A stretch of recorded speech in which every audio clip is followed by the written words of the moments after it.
गर्भ कैसे पवित्र संस्कारों वाला हो, उसके ऊपर कैसे प्रभाव पड़े। तो जैसे हमने प्रहलाद जी के जीवन चरित्र को जब सुना और पढ़ा, तो ये प्राप्त हुआ कि गर्भ में ही प्रहलाद जी थे। कयाधु जी को नारद जी अपने आश्रम में ले गए और वहां रोज भगवत चर्चा सुनाते, और पवित्र आश्रम में रहती पवित्र भाव से, तो वो सारी पवित्रता और गर्भस्थ बालक के ऊपर प्रभाव पड़ा, और गर्भ से ही वो महान भागवत रूप में प्रकट हुए। गर्भ में ही अर्जुन जी ने जब अभिमन्यु जी को चक्रव्यूह तोड़ने की सुना, उन अभिमन्यु की मां को रहे थे, लेकिन गर्भस्थ शिशु के ऊपर प्रभाव पड़ रहा था। आखिरी व्यूह रचना को तोड़ने में वो सो गई, तो श्रवणेंद्री, मां की श्रवणेंद्री से बालक पर जा रहा था प्रभाव, वो बंद हो गया। आखिरी नहीं तोड़ने की बात समझ पाए। इन दो उदाहरणों से हमें यह समझना चाहिए कि हमारे गर्भस्थ शिशु पर हमारे भोजन का, हमारे वार्तालाप का, श्रवण का, देखने का, व्यवहार का प्रभाव पड़ रहा है। जैसे गर्भस्थ शिशु है, गर्भ में आ गया है, फिर आप गृहस्थ धर्म में सहवास करेंगे, वो प्रभाव पड़ेगा उसके ऊपर, उसके अंगों पर प्रभाव पड़ेगा, उसकी मानसिकता पर प्रभाव पड़ेगा। आप शासन विहीन जीवन व्यतीत कर रहे हैं इंद्रियों का, तो आपके जो बच्चा है वो शासन विहीन पैदा होगा, क्योंकि आपके संस्कार पड़ रहे हैं ना उसमें।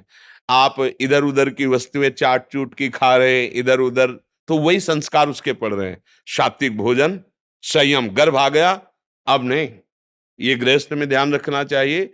जब गर्भ आ जाए तो गर्भ की पवित्रता और उसको निरोग रखने के लिए, बलवान बनाने के लिए अब आप ब्रह्मचर्य से रहिए। संतानोत्पत्ति क्रिया ये पूजा भगवान की है, सृष्टि की। अब जैसे अब नहीं, पर ऐसा संयम बर्ताव कोई सत्संग सुनने वाला, कोई अच्छा साधना करने वाला ही कर सकता है, नहीं तो वो संस्कार पड़ते हैं। तो अगर हम बालक को एक देशभक्त बनाना चाहते हैं, तो हम देशभक्ति की गाथाएं सुने, भगवत चर्चाएं हम सुने, तो उसमें देशभक्ति, मातृपितृ भक्ति, देव भक्ति, भगवत भक्ति ये जागृत होगी। अगर हम फिल्म देखेंगे, उसका चिंतन करेंगे, गंदे खान पान करेंगे, गंदे आचरण करेंगे, तो छोटे छोटे बच्चों में गंदे संस्कार देखे जा रहे हैं। क्यों? क्योंकि तुमने संयम नहीं धारण किया, तो जो संस्कार तुमने डाले वही संस्कार बाहर प्रकट होकर के उसको अपना अधिकार।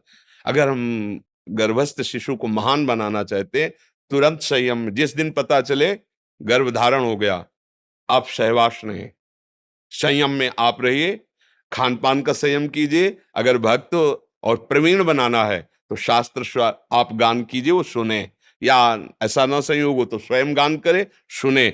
पवित्र व्यवहार, ऐसे लोगों से ना मिले जो गंदे भाव वाले, क्योंकि अब एक भूमिका तैयार हो रही इस बालक की, उस ये हम जैसे आचरण करेंगे वैसे संस्कार उसमें पड़ेगा। तो मन को लगाना और गर्भस्थ शिशु को प्रवीण बनाना, इन दोनों बातों को आप समझ गए कि